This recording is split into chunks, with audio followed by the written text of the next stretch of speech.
When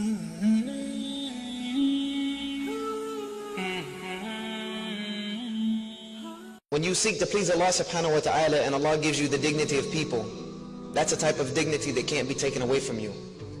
And that's a respect. Me and the brother that brought me here were talking about on the way over here, is that when you seek to please Allah, you get respect. Even if people don't like you. Who cares if people don't like you? I don't care if anyone likes me. If you give me the respect that I deserve as a human being and as a Muslim and as a man, that's all I need. The only people I care about liking me is my family. And if they don't like me, then we got a problem. Then you should need to fix some things. But who cares if the people don't like you, if they think you're crazy, if they think you got a bag on your head? Who cares? Let them laugh. You know why? You know why we should let them laugh? And how many of you have ever heard the phrase, laugh now, cry later? Laugh now, cry later. That's for them. That's for them.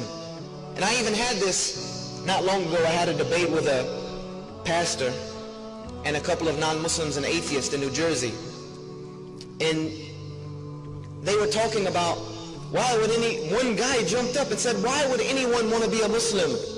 Why would anyone want to be a Muslim? You guys have the worst way of life. You're backwards. Not only that, but nobody likes you guys. Why would I want to enter a way of life where now, every time I go to the airport, I'm being harassed? Every time I go to the airport, they're going to put me in this special line and through these x-ray machines and all this and that. I might get locked up. I might get this. I'm going to get scrutinized. I might get beat. I might get spit at. Why? Why would I do that? Tell me one good reason I can do that. I said, I'm going to tell you why. And I said, this is for everyone. I'll tell you why. Because maybe you look at us now. You might look at the Muslims now when they're in the airport and they're in this separate line being harassed. You might see the Muslims being crowded up and thrown into prisons and into detention facilities and refugee camps. You might see the Muslims getting oppressed all over the world. You might do that. I said, but I swear to you by the one who created the heavens and the earth, on the day of judgment, you will wish that for 5 minutes you would have been in that line in the airport. You will wish in the next life that for 1 moment you had stood in the footsteps of one of those Muslims who had been oppressed. For 1 moment, you will wish that you were the worst oppressed Muslim on the planet, rather than the situation that will be facing you when you stand before your Creator. So you can laugh at us now. You can make fun of us now all you want.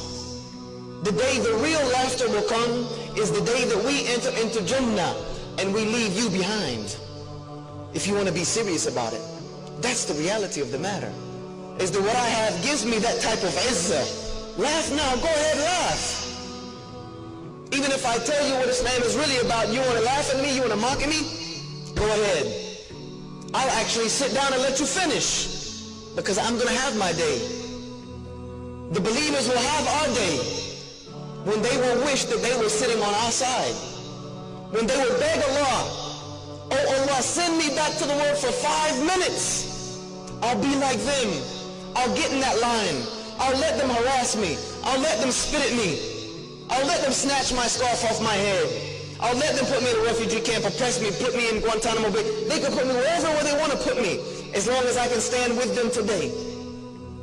And Allah will say, it's too late. You should have done that then. You should have done it then. This is the reality of the situation, brothers and sisters. This is what you have. This is the gift that Allah has given you. It's not worth anything that anyone else can give you. It's not worth selling your dignity for. It's not worth trying to please and look fashionable and fly, and who cares about that? Who cares about that? The only thing I care about is what side I'm going to be standing on the day of judgment. Let them do what they want to do, brothers and sisters. Sisters, let them make fun of you, because I know you stick out more than anybody else. Let them go ahead and make fun of you. When they laugh at you, laugh inside.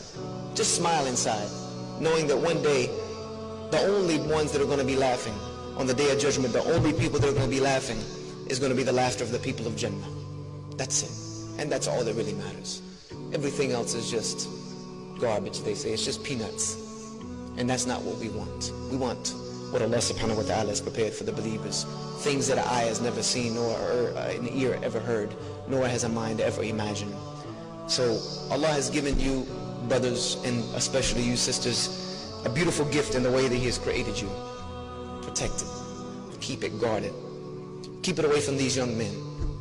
I love you brothers for the sake of Allah, but sisters, keep it away from them. They can't handle it. I know they can't.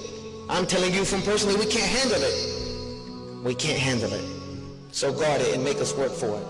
And the brother that works for it and is reasonable for it, then decide whom you want to give it to for the rest of your life. Get married to him, and then let your relationship be pleasing to Allah subhanahu wa ta'ala. The only thing that will come out of that is good. And that's what we need from this ummah right now. أقول هذا واستغفر لي ولكم فاستغفروه إنه هو الغفور الرحيم. وانجز الخير بمحبة، لا تنتظر للخير رد، واستمتع بيومك وحبه.